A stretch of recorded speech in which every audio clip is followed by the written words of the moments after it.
Pra nós dizer assim, olha, nós não vamos almoçar lá no seu dobro. Aí pega o carro e vem embora. Tá entendendo? É só dizer assim, ó, nós estamos indo almoçar aí. Ótimo. Tá entendendo? Na hora que você te sentir esse desejo e essa vontade, um domingo, na hora que você quiser, diz, não, olha, hoje eu quero ir almoçar. Olá, gente, boa noite. Sejam bem-vindos. Nossa live.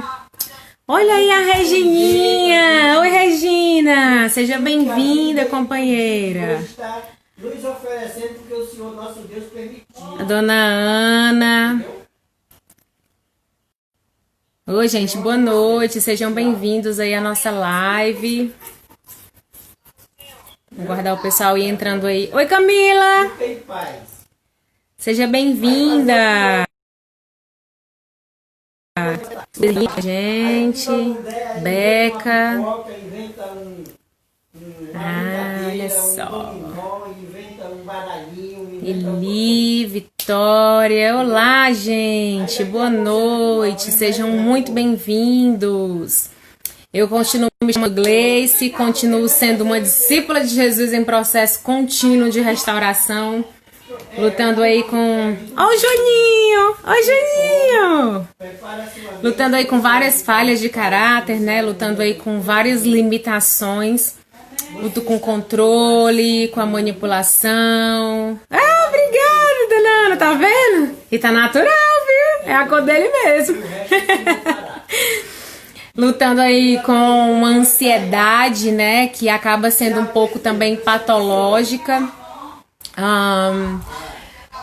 Aquela vontadezinha de viver o amanhã antes de ontem, sabe? E que às vezes bate aquele desespero de que não vai dar certo esse plano de dominar o mundo do tempo. Ai, meu Deus, o pessoal de Teresina tá aí, né? Sejam muito bem-vindos, viu? Gente, hoje a gente vai começar uma série no CR, aqui no Instagram do CR, tá? Uma série de 4 quintas. Vou já explicar para vocês direitinho sobre isso, né? O nosso tema foi divulgado aí nas redes sociais. Hoje a gente vai falar sobre coragem para ser imperfeito. Então, eu vou já explicar sobre a série. Antes de explicar sobre a série, eu queria avisar para vocês que toda segunda-feira tá acontecendo online, grupos de apoio, né? Grupos de partilha. Para quem quer, né? Abrir o coração, não tá bem, enfim, ou até mesmo quer partilhar para celebrar, né? Porque às vezes não é só reclamar, né? Às vezes é celebrar também, isso é muito importante. Então, toda segunda-feira, 8h30 da noite, a gente tá com um grupo de apoio. Aí aqui na descrição do perfil do CR tem o link, aí você clica nesse linkzinho, né, Celebrando Restauração, ele vai te direcionar para para uma salinha que tem várias, como é que eu vou dizer, vários botõezinhos. Aí você clica lá se é mulher, grupo de mulheres, se é homem, grupo de homens, e aí você faz a sua partilha, tá? É uma oportunidade, uma ferramenta para ajudar a gente a manter aí a sanidade nesse período de não tanto isolamento, mas de pandemia, de medo, de mudança, né? De tudo que a gente tá vivendo de uma forma geral, certo? A outra coisa é, hoje a gente vai falar sobre a coragem de ser imperfeito.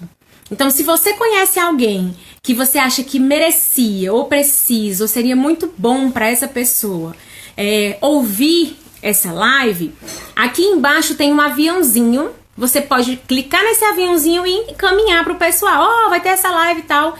De qualquer forma, quando acaba a live, a gente salva ela, tá? Aqui no feed, né? Quando você abre o perfil do Instagram do CR, vai ter lá as lives. Todas as lives estão lá para quem quer assistir ou encaminhar para alguém. Você pode marcar alguém, enfim. Então, vou explicar agora sobre a série. A série, nós fizemos ela baseada nesse livro. Vai aparecer trocado porque a câmera é frontal. Mas o nome do livro é A Coragem de Ser Imperfeito, tá? Da escritora Brené Brown. Ela escreveu vários livros fantásticos. Esse foi um dos livros que a minha psicóloga e a minha madrinha do Celebrando Restauração me indicaram para ler. Porque eu luto com o sentimento de indignidade, de inferioridade, a baixa autoestima e por aí vai, né? O pacotinho que vem, né? Assim, aquele pacotinho que acaba com a gente. Pois é, eu luto com esse negócio aí também. E aí, eu ficava meio que... isso é livro de autoajuda. Só que essa mulher, ela é PhD em serviço social. E isso daqui é fruto de uma tese que ela fez, né? Ela criou, ela fez, escreveu, falando sobre pessoas... Até tem vários vídeos dela no Instagram, mas não são dublados, são legendados, né? Que ela é americana.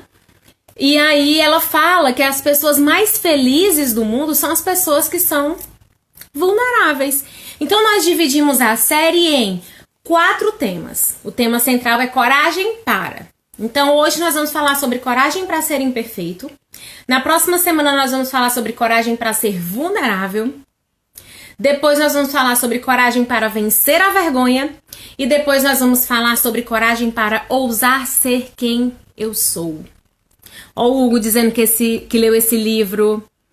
Pronto. É muito bom, não é não, Hugo, esse livro? Fantástico, gente. Porque ele não é só para mulheres. Não, é uma pesquisa sociológica. Mas assim, não é chato, é muito bacana. Ela bota bastante exemplos da vida dela. Ela é uma pessoa que é cristã. Enfim, ela dá alguns exemplos das crianças, né? Eu gosto olha o último capítulo, o título que ela deu pro último capítulo do livro. Criando filhos plenos, ousando ser o adulto que você quer que seus filhos sejam. Vrá na cara da sociedade, né? Então, eu preciso ser o adulto que eu preciso, né? Vamos falar um pouco sobre a coragem para ser imperfeito.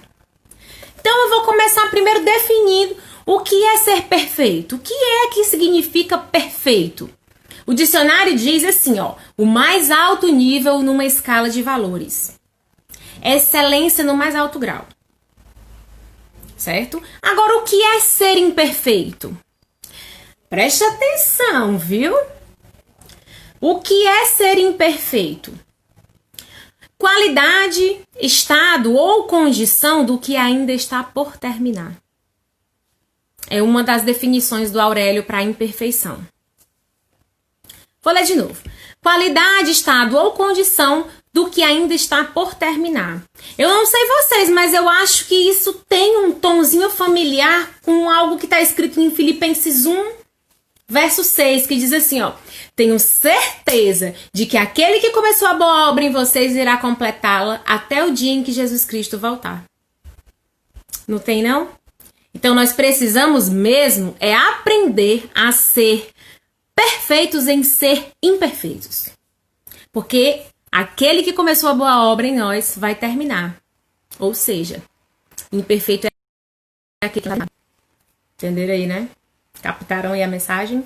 Então, eu separei algumas temáticas pra gente conversar. E aí, se vocês quiserem ir fazendo alguns comentários, eu vou tentar administrar. Às vezes passa um batido, gente, eu peço perdão. Porque realmente, né, é muita coisa para administrar. Eu escrevo aqui no computador, fico tentando ler para não me perder, porque eu falo demais, eu divago, enfim. Já me perdi, estão vendo, né? Passa uma mosca, eu olho. Então, assim, sabe o que é engraçado? Nós temos a sensação ou a necessidade de alcançar a perfeição, e isso tem razões. Todo ser humano, desde muito cedo, na infância mesmo, ele já tem essa necessidade de ser perfeito ou de se encaixar em alguma coisa.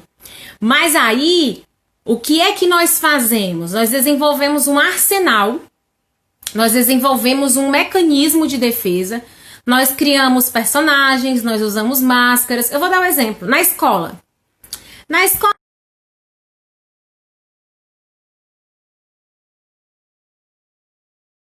eu sei. Olha, tá dando pra ouvir direitinho, não tá, gente? Porque deu uma travada aqui pra mim e eu fiquei preocupada de não estar aparecendo aí pra vocês. Então, na escola, posso ser a nerd ou, não, eu vou assumir a postura do rebelde sem causa. Não, eu vou assumir a postura daquele tímido, que não se mexe, não se envolve com ninguém, entendeu? Então, desde criança, nós criamos personagens, nós criamos um arsenal para nos proteger. Olha que louco, né? Nós criamos armaduras contra a vulnerabilidade e automaticamente contra a capacidade de nos conectar com as pessoas. Por quê? Porque se eu arriscar me conectar com pessoas, eu posso me machucar. Então, por exemplo, eu, Gleice, luto com a rebeldia, né? Então, a personagem que eu criei foi a Gleice a Bruta, né? Que chegava na escola e aí tinha a galera, a gangue, né? Resumindo. E a gente saía destruindo muitas das coisas da escola e brigando, porque achava aquilo o máximo. Eu achava que aquela dali era eu. Até eu entender que aquilo dali foi uma armadura que eu vesti. Eita! Tome tempo. E quando eu entendi, nossa, como doeu perceber que eu tive a capacidade de fazer esse tipo de coisa, né? E aí, menino, para começar a agir de forma coerente com o nosso poder superior Jesus, demorou muito tempo. E ainda tem momentos em que a gente, né, escorrega. Eu também, tem momentos que eu dou aqui uma escorregada e caio de tela e me lembro que eu preciso sempre estar olhando para o nosso poder superior Jesus, senão não vai sair um negócio muito interessante, não. Então, apesar do medo que o ser humano tem de se conectar, de se frustrar, de se decepcionar, nós somos capazes de ser amorosos, de nos compadecer. Nós somos capazes de ser solidários, apesar do medo. Então, assim, nós não podemos esquecer que a nossa natureza vem acompanhada de uma necessidade de relacionamentos. Nós precisamos de conexão. Eu vou te conduzir para um versículo em Gênesis 2:8, quando Deus criou tudo, Ele criou o homem, e tudo tá um arraso. Claro que Ele não falou assim, né? E aí, lá no verso 18 do 2º capítulo, Deus diz assim, ó: não é bom que o homem esteja sozinho. Farei alguém que o ajude e o complete. Então, por maior que seja o medo... e um beijo pro Lucas também. Por maior que seja o medo, por maior que seja, nós temos a necessidade, Deus colocou em nós o desejo e a necessidade de nos conectar com pessoas, certo? E foi por isso que Ele criou Eva para ser a companheira de Adão. Então, criamos dessa... E olha o que nós fazemos, presta atenção, como a gente atira no próprio pé. Nós criamos a tendência de focar apenas naquilo que é ruim. Como assim? Porque fulano me decepcionou, nas tristezas, nas perdas, nas derrotas, no medo de não ser aceito, no medo de não ser bom o suficiente. Nós muitas vezes fazemos isso. Eu lancei mais cedo uma enquete aqui no Instagram do CR. Olha só, o Cleo, né? Disse aqui, ó, que por medo procurava o isolamento. Pois é, por medo muitas vezes de se frustrar, né? Pois é disso que nós estamos falando aqui. A gente precisa ter coragem para ser imperfeito. Nós precisamos ser perfeitos em ser imperfeitos, né? Eu vou voltar para o conceito de imperfeito no dicionário. Qualidade ou estado ou condição do que ainda está por terminar. Então, lembrem de Filipenses 1:6. Aquele que começou a boa obra, ele vai terminar. Não esqueçam disso, por favor. Eu lancei uma enquete mais cedo no Instagram com uma frase pedindo para a pessoa completar, né? Se você fosse completar, como você completaria esse espaço? Não sou, tracinho, o bastante. Olha as respostas que eu ouvi. Não sou boa o bastante, não sou ouvido, não sou eficiente o bastante, não sou constante, né? Não sou o suficiente para caminhar sozinho, não sou seguro o bastante. Olha como nós prontamente nos capacitamos a responder algo em que nós não somos o bastante. Parece mais que nós focamos no que nós não temos, no que nós não somos, e especialmente quando isso diz respeito a sentimentos e a nossas qualidades. Aí eu lancei outra enquete no Instagram. Eu não olhei agora tão atual. Eu olhei umas 6 e... Deixa eu até botar o horário aqui para eu não vacilar. Até 6 horas. 18 horas de hoje, eu abri lá a outra enquete que eu fiz, que seria: você conseguiria listar 10 qualidades suas agora, de bate-pronto?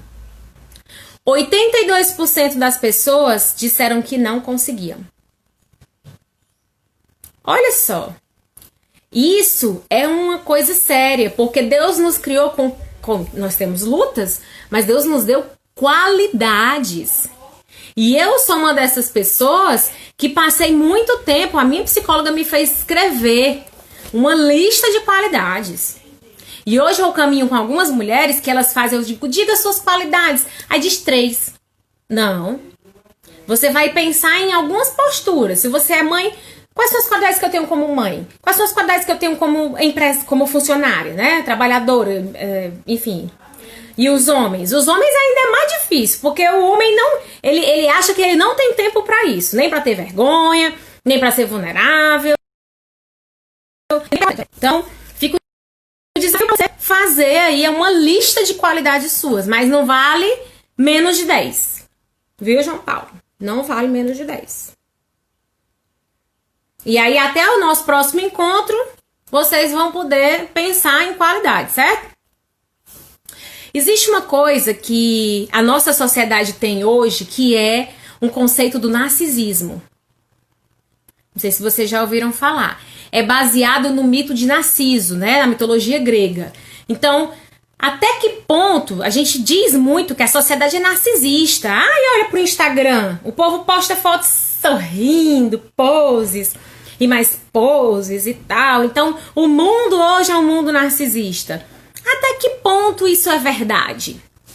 O mito do Narciso é o seguinte. Narciso, na mitologia grega, era um rapaz muito bonito, lindo, um charme, um arraso. E aí ele, um belo dia, se depara com o seu reflexo na água. E ele se apaixona por ele mesmo. Na verdade, Narciso não se apaixona por ele. Ele se apaixona pela representação dele. Eu acho que eu já falei isso em alguma das nossas lives aqui. Narciso se apaixona pelo reflexo dele, não por ele. Então, onde é que entra a definição de narcisista? É quando eu crio aquela armadura que eu falei no comecinho da nossa live e eu me apaixono por isso. E aquilo se torna o meu ídolo. Narciso morreu ali, porque ele não conseguia parar de olhar para ele mesmo, né? Deixa eu ver aqui, sim, focar nas qualidades e enviar mensagem para o cérebro de boas energias, verdade. Sidney falou... Ah, sim, você falou de pronto. Tá. Né, de pronto é difícil, gente, é difícil. Mas só se a gente já tiver feito esse exercício que a psicóloga passou pra mim, né? Eu conseguiria dizer aqui agora porque, enfim, eu já fiz esse exercício antes, né? Mas não vou falar não, porque tem muita coisa pra gente conversar. Então, as pessoas e as redes sociais hoje nos dão essa sensação de que tá tudo lindo, maravilhoso, perfeito, essas pessoas são ótimas. Mas não é, né? Nós vivemos no mundo do perfeito, né? O outdoor, o corpo perfeito, a roupa perfeita.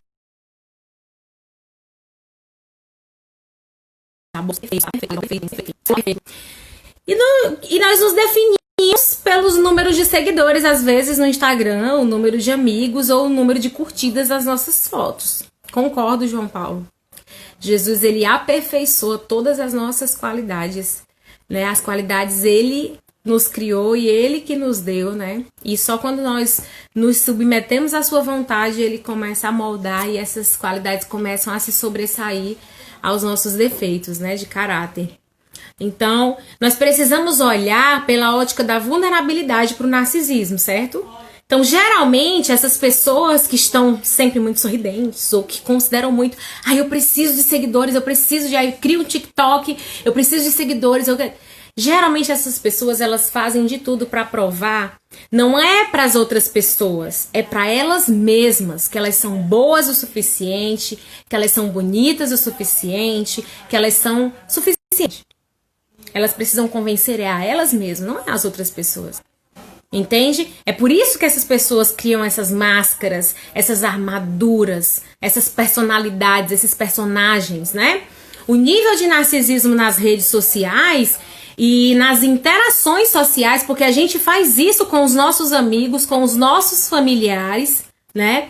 Não é apenas fruto de um superego, é fruto também de uma gravidade muito grande, de muito tempo negligenciando medos, negligenciando vergonhas, negligenciando, vamos dizer assim, aquela vontade de ser aceita, aquela vontade de ser amada, sabe, aquele medo da vergonha, eu negligencio tanto tempo isso que eu crio o superego e viro um narcisista.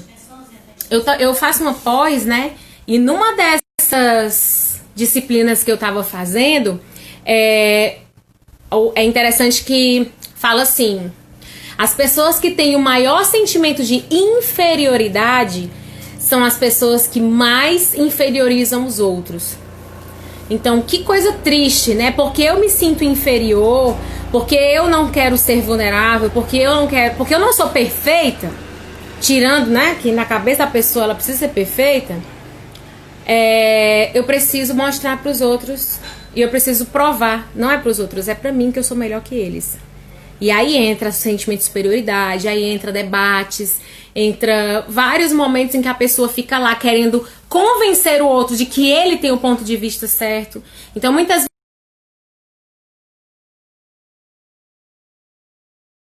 vezes meu superego. Então, isso muitas vezes, esse superego, esse narcisismo, muitas vezes é fruto de anos de negligência, de sentimentos fragilizados. De sentimentos que você pega, olha e diz assim, vergonha? Não, eu não posso ter vergonha nesse mundo. Joga na lata do lixo. A fragilidade? Não, eu não posso ser frágil. Vou jogar na lata do lixo. Tristeza? Não, eu tenho que ser perfeita, tem que estar tudo super bem. Joga na lata do lixo. Depois de um tempo a lata tá cheia, você não vai lá olhar, ela tá apodrecida. E aí quando você abre e tem que lidar com aquilo tudo, aí é uma situação um pouco pesada. Não vai ser fácil lidar com isso, né? Mas nós temos o nosso poder superior Jesus capaz de restituir a nossa sanidade, o nosso equilíbrio e nos dar uma vida nova.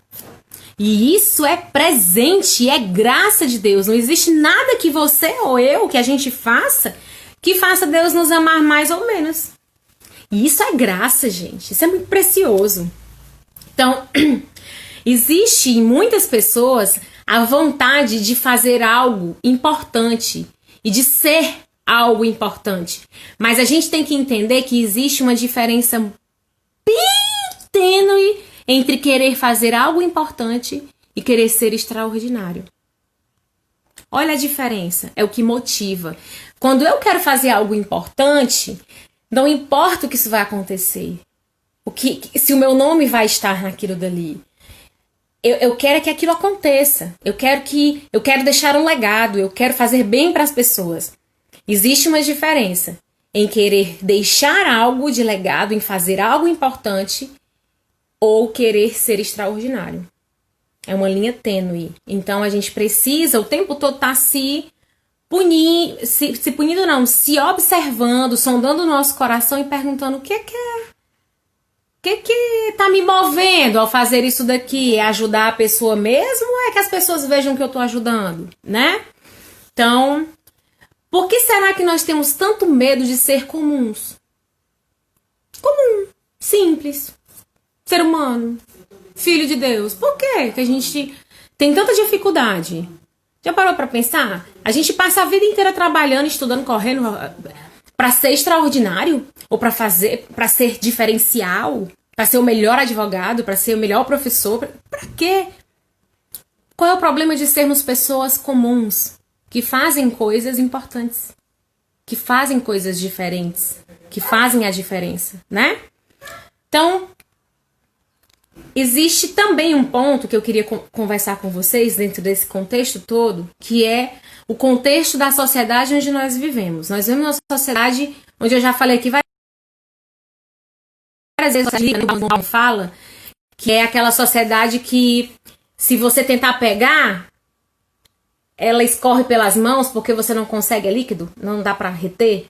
Mas ao mesmo tempo que você não consegue pegar, ela é tão fluida de um jeito que se eu colocar dentro de uma garrafinha dessa aqui, ela vai pegar a forma da garrafinha. Se eu botar dentro de uma caixinha dessa, ela vai pegar a forma da caixinha. Se eu colocar dentro dessa canetinha aqui, ó, ela vai pegar a forma da caneta, o líquido, o fluido. Então a sociedade que nós estamos vivendo, ela é assim. É uma sociedade fluida, rápida e volátil, sabe? Fútil. Infelizmente. E não, olha, não faz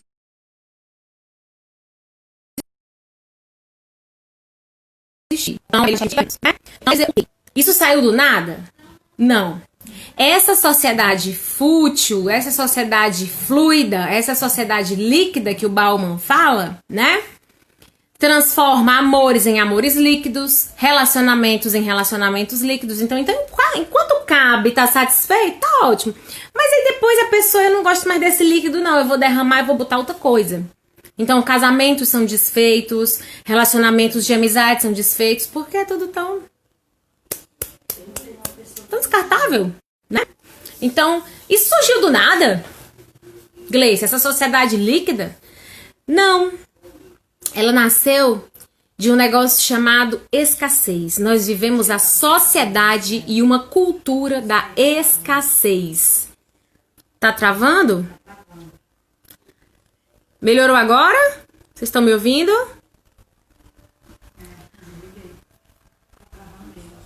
Melhorou aí, gente?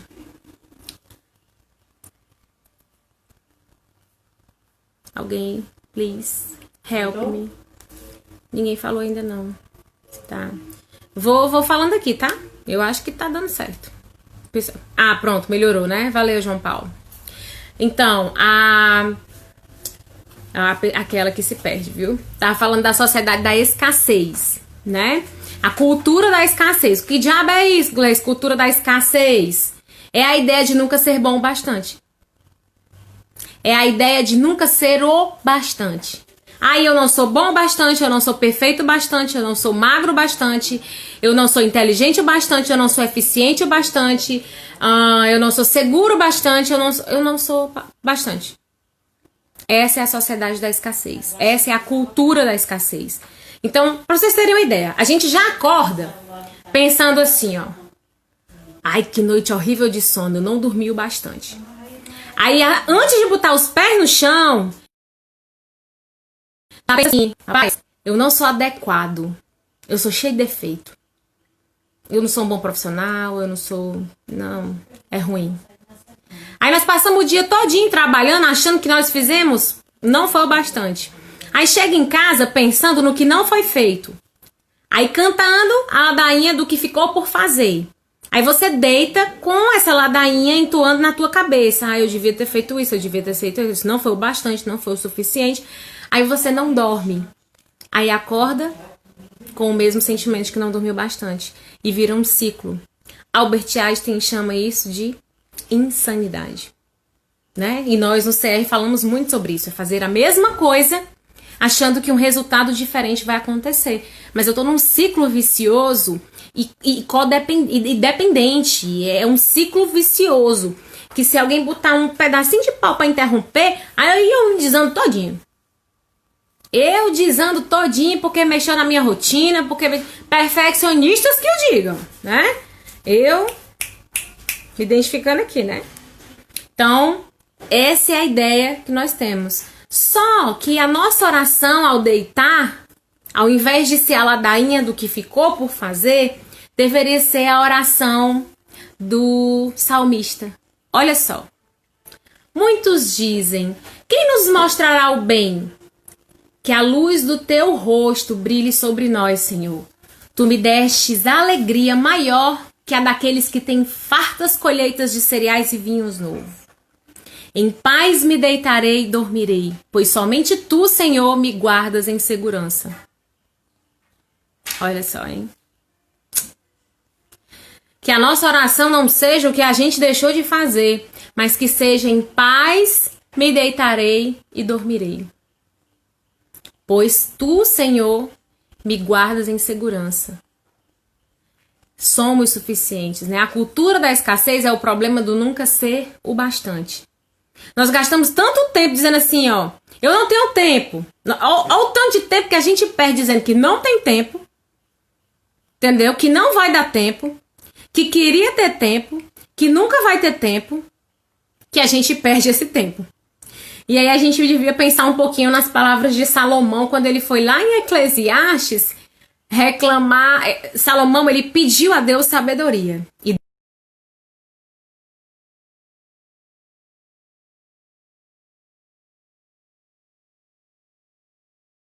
Deus e fala em vários momentos que tudo atrás do vento. Então, em Eclesiastes, por exemplo, 3, de 9 a 13, ele fala assim, ó. O que as pessoas ganham com tanto trabalho árduo? Vi o fardo que Deus pôs sobre toda a humanidade. No entanto, Deus fez tudo apropriado para o seu devido tempo. Deus fez tudo apropriado para o seu devido tempo. Mas não é o meu tempo, então tem problema. Olha a insanidade, né? Ele colocou um sem... Gente, olha isso. Gente, observa. Gente, eu tô lendo Eclesiastes 3, tá? 9 até o verso 13. Olha esse trechinho. Ele colocou um senso de eternidade no coração humano. Mas mesmo assim, ninguém é capaz de entender toda a obra de Deus do começo ao fim. Olha que lindo. Conclui, portanto, que a melhor coisa a fazer, ao invés de ficar, né, perguntando, procurando, é ser feliz e desfrutar a vida enquanto é possível. Cada um deve comer e beber e desfrutar os frutos do seu trabalho, pois são presentes de Deus. Pois então, ganha estresse também, João Paulo. É verdade esse bilhete, companheiro. Olha outra passagem de Eclesiastes, só que agora no capítulo 5 e os versos 15 até o 17. Todos nós chegamos ao fim da vida nus e de mãos vazias. Eita! Como no dia que nascemos, não levamos conosco o fruto do nosso trabalho. Isso também é um grande mal. As pessoas vão embora deste mundo como vieram. Todo o seu esforço é inútil, como trabalhar para o vento. Passam a vida sob uma nuvem escura de frustração, doença e indignação. Tá parecendo familiar para vocês? Gente, quando eu tava na faculdade, eu entrei na faculdade com 22 anos, depois de muito tempo de aprontar muitas coisas, né? Assim, uma adolescente assim que ninguém merece.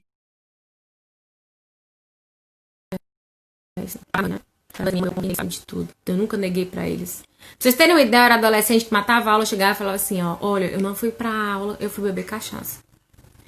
Então, quando eu entrei na faculdade, eu pensei assim, agora eu preciso pagar a conta, eu não posso mais, eu não... Então, eu me bitolei tanto que eu só fazia aquilo. E aí, eu já cristã, já, né, reconhecendo Jesus como Senhor da minha vida, comecei a negligenciar a minha caminhada com Cristo e a oscilar nas minhas falhas de caráter sem perceber. Aí o que é que acontece? Eu levo uma lapada dessa aqui de Eclesiastes 5, 15 e 17. Do jeito que tu veio, miserável, nu, tu vai voltar. E de que adiantou tu ter trabalhado, se esforçado, se estressado, adquirido frustração, doença, indignação... e ter corrido atrás do vento? Se tu não vai levar nada disso daí. Todo o teu esforço é inútil como trabalhar pro vento? Cara, na hora que eu li isso, eu saí da negação, ó, valendo. Aí eu, eita, Salomão, tu podia ter batido menos. No final da vida, Salomão escreve isso.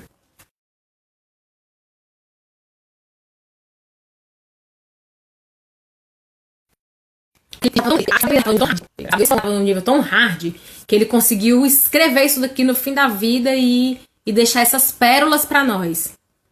O que torna tudo mais desolador é que nós temos o hábito de fazer comparações. Pense numa desgraça. É fazer comparação. Minha gente, pense. Eu sempre falo aqui do Salmo 73. Então, se você ainda não leu a partilha do irmão Asaf, vai lá e lê. Salmo 73. Que Asaf faz umas comparações, aí ele fica hashtag chateado com Deus, depois ele percebe que não valia a pena ter ficado chateado com Deus, e vê que Deus é tudo que ele precisa e tal. É muito lindo o Salmo 73, né? Mas lá mostra a nossa maniazinha, nosso vício em comparações, né? Então a gente faz comparações que muitas vezes são baseados em coisas fictícias. A gente acha que a grama do vizinho é mais verde, a gente acha que a vida do outro é melhor. Ai, mas olha, mas ele ganha mais dinheiro. Às vezes o cara tá devendo até o fundo das calças, né? Pra manter uma vida de aparência, e isso é uma falha de caráter. Então, fazer comparações entre eu e o outro não é saudável. Fazer comparações, também existe um outro tipo de comparação que não é saudável, viu? Que é a comparação do passado nostálgico. Ai, aquele tempo era tão bom. Mas sabe o que aconteceu naquele tempo? Aquele tempo, a Gleice era a Gleice que ela podia ser. A Gleice hoje é a Gleice que dá pra ela ser. E a Gleice amanhã vai ser diferente da Gleice de hoje. Então, essas comparações também, elas não são saudáveis. Porque nós fazemos comparações de pessoas que nós nem somos mais. Então, nenhum tipo de comparação é de Deus. Comparação é um sofisma do diabo, do inimigo de Deus, colocando na nossa mente que existe algo melhor do que nós. Nós não somos o bastante, né?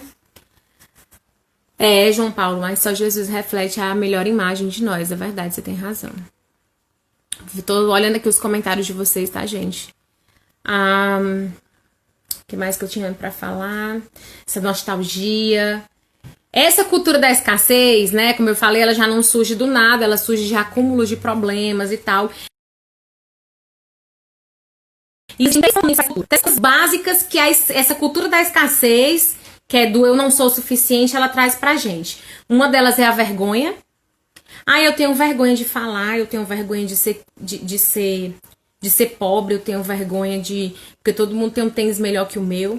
Isso é a cara do adolescente, né? Tudo está ligado a essa perfeição inatingível propagada por aí. É verdade, Hugo. É verdade. É isso mesmo.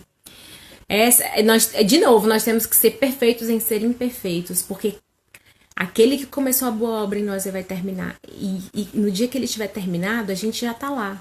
Entendeu? Com ele. Então, é propósito de Deus a nossa imperfeição. Né? Então, a vergonha, né? Eu tenho vergonha. Olha o que o homem tem vergonha. O homem tem vergonha de chorar. O homem tem vergonha de não ser um bom líder.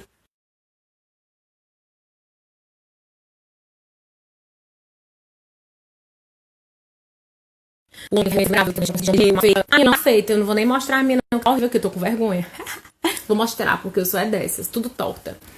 Certo? A gente tem a vergonha, é uma das coisas que alimenta essa cultura da escassez.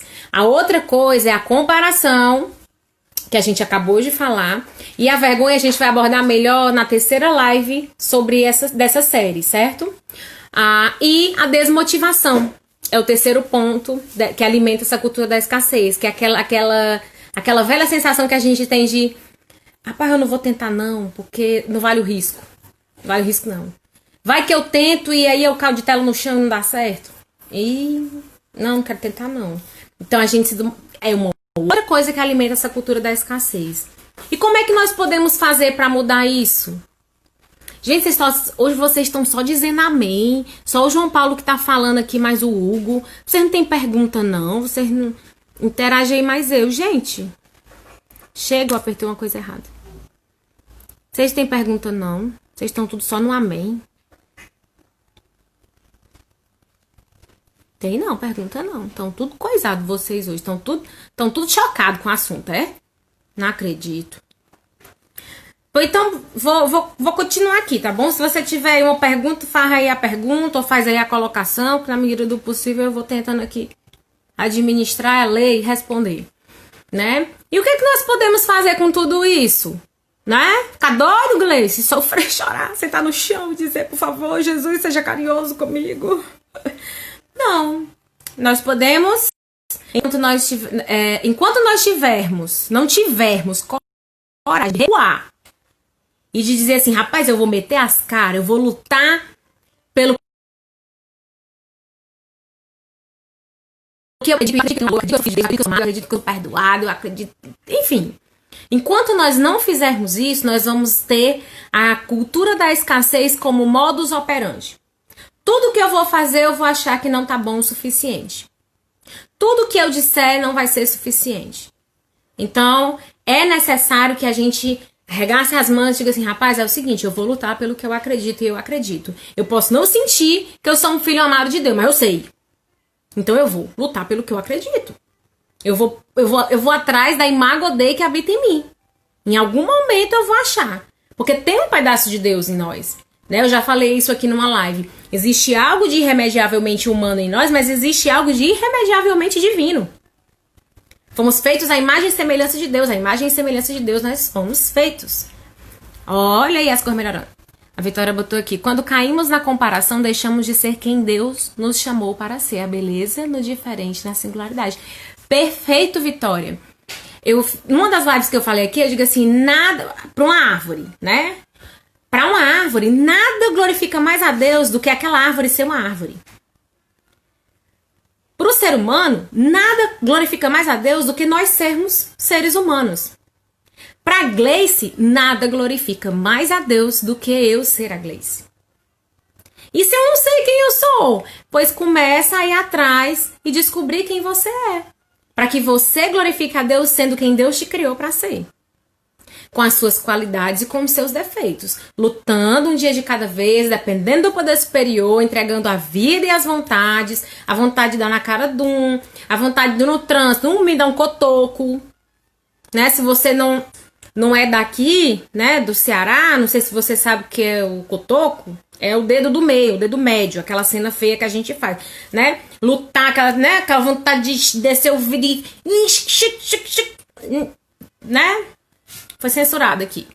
Então, todas essas vontades eu preciso aprender a entregar ao nosso poder superior Jesus e ter a esperança de que ele vai me ajudar. Porque eu preciso ser a Gleice que ele criou para ser. Ninguém vai ser a Gleice se eu não for, né? Muito bem colocado, Vitória, viu? Valeu mesmo aí pela colocação. Gente, vão colocando. Adoro quando vocês falam, quando vocês interagem, que eu não me sinto a doida falando sozinha. E detalhe, viu? O oposto da escassez não é o excesso. Grava isso na tua cabecinha. O oposto da escassez não é o excesso. Eles são dois lados da mesma moeda.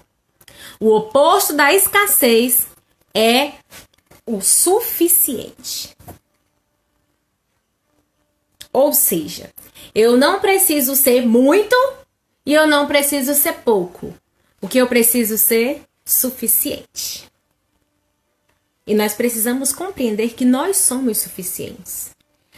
Vamos lá para mais uma passagem bíblica, onde o nosso amigo, companheiro, Paulinho, gente, Paulinho é um cara.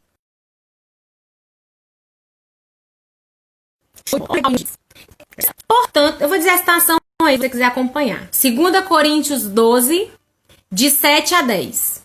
Certo? Vamos lá. Portanto, para evitar que eu me tornasse arrogante, foi-me dado um espinho na carne.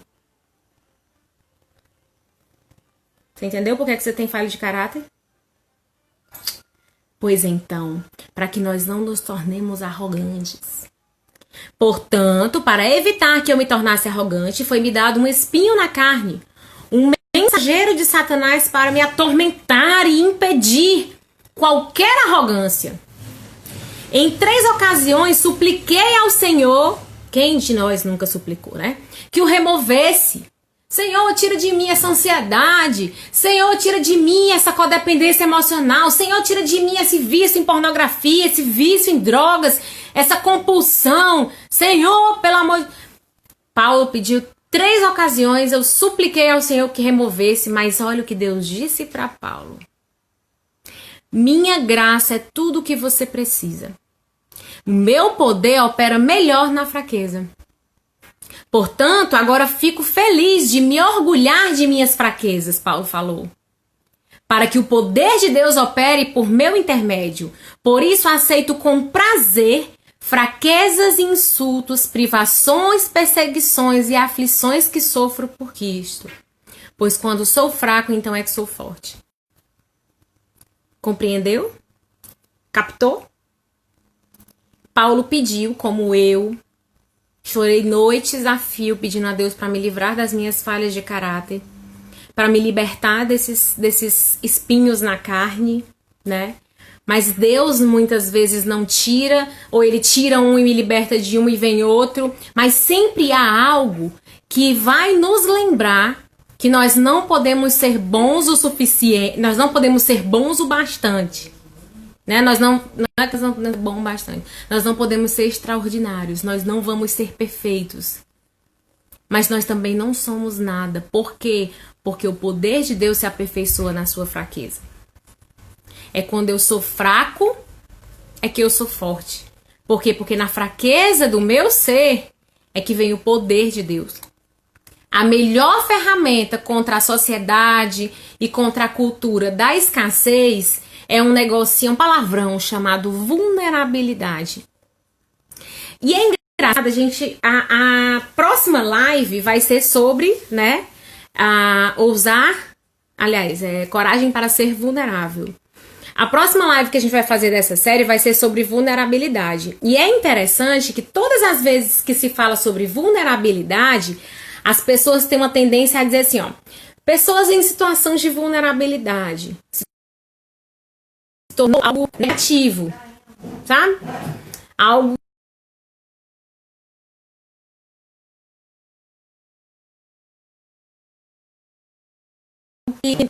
mas muitas vezes eu abrir o meu coração e eu me deixar ser, assim, abraçar o mundo e ser abraçado pelas pessoas.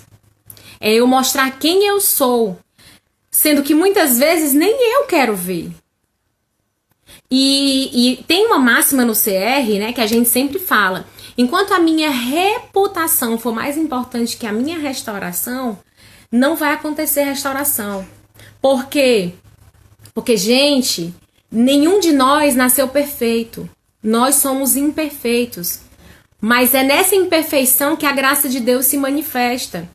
E nós precisamos aceitar aquilo que nós não podemos mudar e lutar com unhas e dentes para fazer aquilo que é possível ser feito.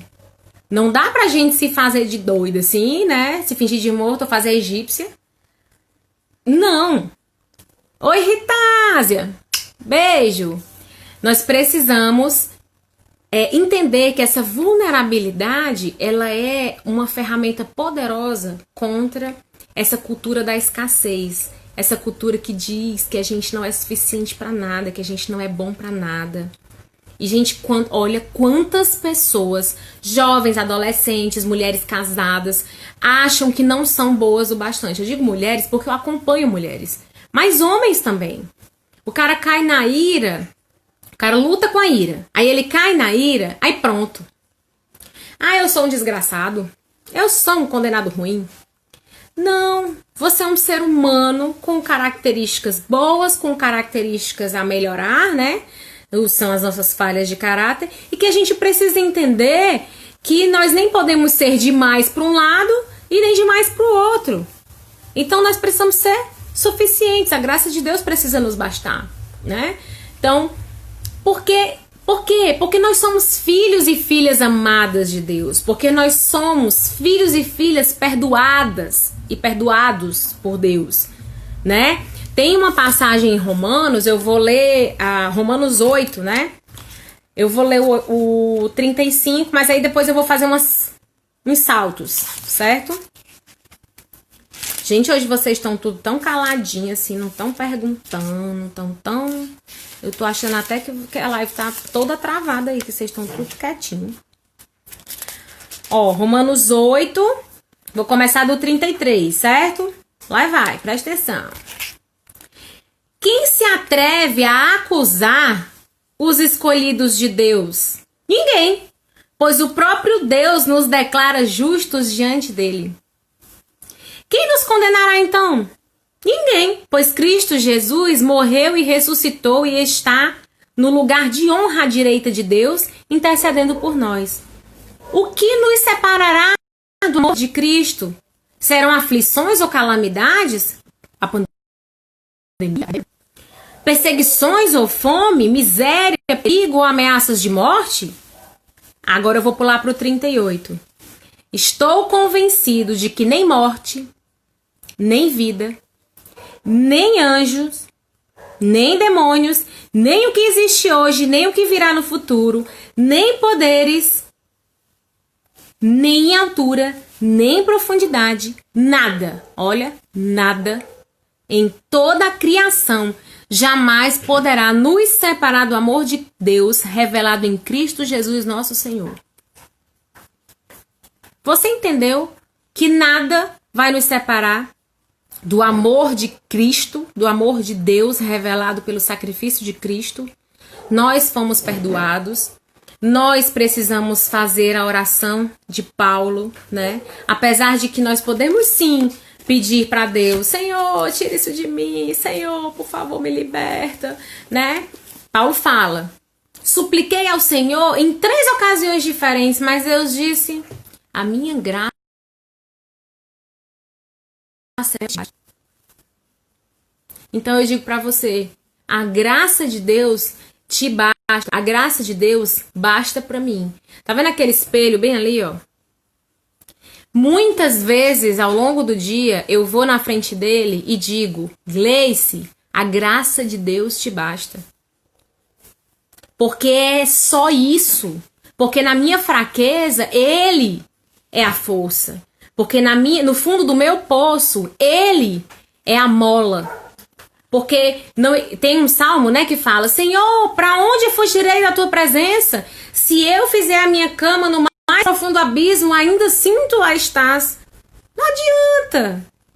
Ele vai estar conosco, ele vai nos amar e nos debater e dizer assim, ah, não, mas eu não sou suficiente para receber o amor de Deus. Não vai fazer ele não te amar. É melhor, sabe aquela frase, aceita que dói menos? Aceita que dói menos, né? Você é suficiente. Por quê? Porque você é um filho amado de Deus. Eu sou suficiente. E aí, muitas vezes, quando eu não entendo... Ah, deixa eu ver que o Hugo fez um comentário. Tem uma parte do livro que fala que quando estamos vulneráveis é que nasce o amor, a aceitação e a coragem. É verdade, Hugo. Porque o que acontece? Vulnerabilidade gera vulnerabilidade. Por exemplo, se eu estou conversando com você e eu compartilho da minha vida algo, você automaticamente vai dizer sim, a pessoa vai compartilhar algo da vida dela também, né? Gente, tá travando pra vocês também ou só pra Silvana? Porque eu vejo ela botando que tá travando, mas não vi mais ninguém reclamando. Pode ser a tua internet também, não, Silvana? Deixa eu fazer aqui, talvez dê certo. Pronto, mexi também. A vulnerabilidade gera vulnerabilidade. Então, quando eu abro o meu coração para mostrar para alguém, automaticamente alguém vai acolher esse coração e vai abrir o dele também. E isso não é mitológico, isso não é romantismo, não. Isso é fato, né? Quando eu me torno vulnerável, quando eu aceito quem eu sou, quando eu entendo, gente, é libertador. Porque aí eu olho assim e digo assim, rapaz, Deus me deu características e... Certo. Pronto. Eu desliguei o 3G, eu acho que era isso que estava travando também aqui. Que estavam os dois ligados. Deus nos deu características para a glória dele. E ele vai continuar sendo Deus se a gente cair, né? E ele nos ama de todo jeito. Então, é melhor aceitar, né? Então, o Hugo falou aqui sobre a vulnerabilidade, né? Peraí que tá... Isso. E a gente vai conversar melhor sobre vulnerabilidade na próxima semana, certo? Mas a mensagem que eu queria deixar pra gente encerrar, o nosso tempo tá acabando, falta 5 minutinhos, e das últimas lives eu tô estourando o tempo, não dá tempo nem dar tchau pra vocês. É de dizer assim, cara, é muito difícil a gente, quando a máscara dos nossos olhos, né, a venda dos nossos olhos sai, que a gente consegue ver a qualidade e o defeito da cidadã, é assustador. Muitas vezes, o que é a negação? A negação é eu não aceitar que eu fui capaz ou que eu sou capaz de fazer determinadas coisas. E aí, o que é que eu preciso quando eu admito que eu fui capaz? Sim, né? Por exemplo, eu luto com o sentimento de inferioridade. E quando eu fui fazer o grupo de passos, tinha uma perguntinha lá.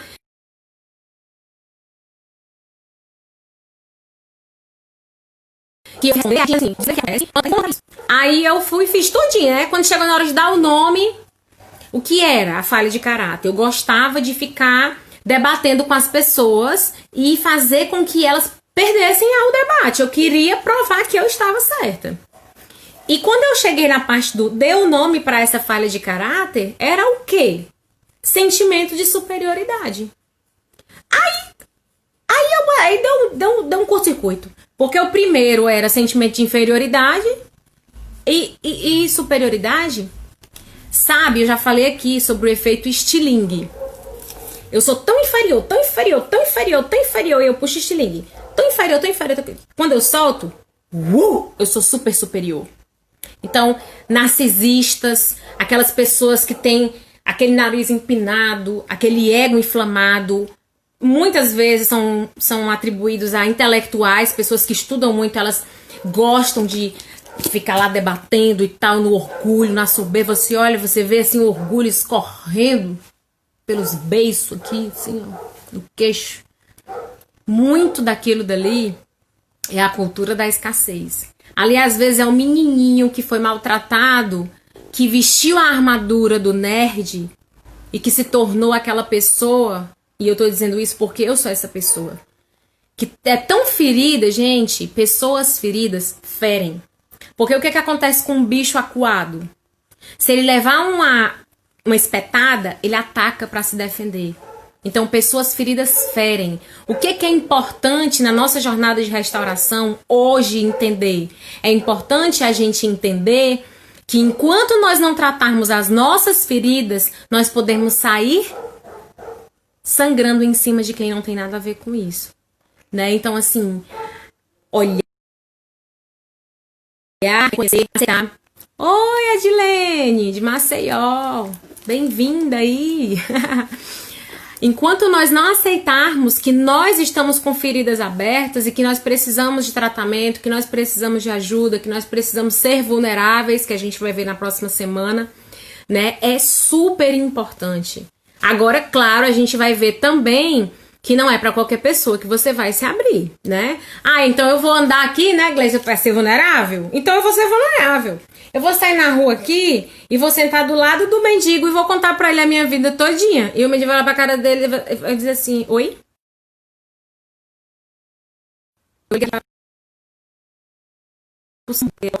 Né? A gente precisa entender que a vulnerabilidade ela tem a sua importância. Existem muitos mitos sobre a vulnerabilidade, mas que existem limites. Precisa-se de um ambiente seguro, mas isso daí são cenas dos próximos capítulos, como a gente sempre fala no CR, o segredo está na próxima. Então, próxima quinta-feira nós vamos falar um pouco sobre isso, sobre vulnerabilidade e como nós podemos ter a coragem para vivenciar isso um dia de cada vez. Mas o desejo do meu coração é que hoje existe alguma ferida que não cicatriza? João Paulo, olha a hora que tu faz a pergunta, faltando 2 minutos para acabar. Existe aquela que a gente cutuca, né? A ferida que não cicatriza é aquela que a gente não trata, ou aquela que a gente trata e de vez em quando arranca a casquinha. Sabe aquele menino da periferia que eu fiz isso demais, arranca a casca da ferida? O horário da live é 8 horas da noite, às 20 horas. Então, existe ferida que não cicatriza? Sim, aqui não é tratada, né? Que é negligenciada e aí ela vai comendo e aumentando. Ou existe aquela que a gente cutuca e aí realmente não cura, né? E lembrando que quando cicatriza não quer dizer que a gente vai... A cicatriz é uma marca. Ela vai estar lá para lembrar que aquilo dali aconteceu com a gente. Então, não é, né? Não é amnésia. Então, tá? Espero que eu tenha te respondido, João Paulo. Gente, nosso tempo tá acabando, falta 23 segundos. Eu quero muito agradecer pela presença de vocês. né, pela participação. Hoje vocês estavam tudo meio anestesiados, eu entendo, hoje foi chocante, né? Mas próxima semana nós vamos falar sobre vulnerabilidade, então prepara aí, acompanha aí os stories, né? E a gente se vê semana que vem, tá bom? Beijo, Deus abençoe!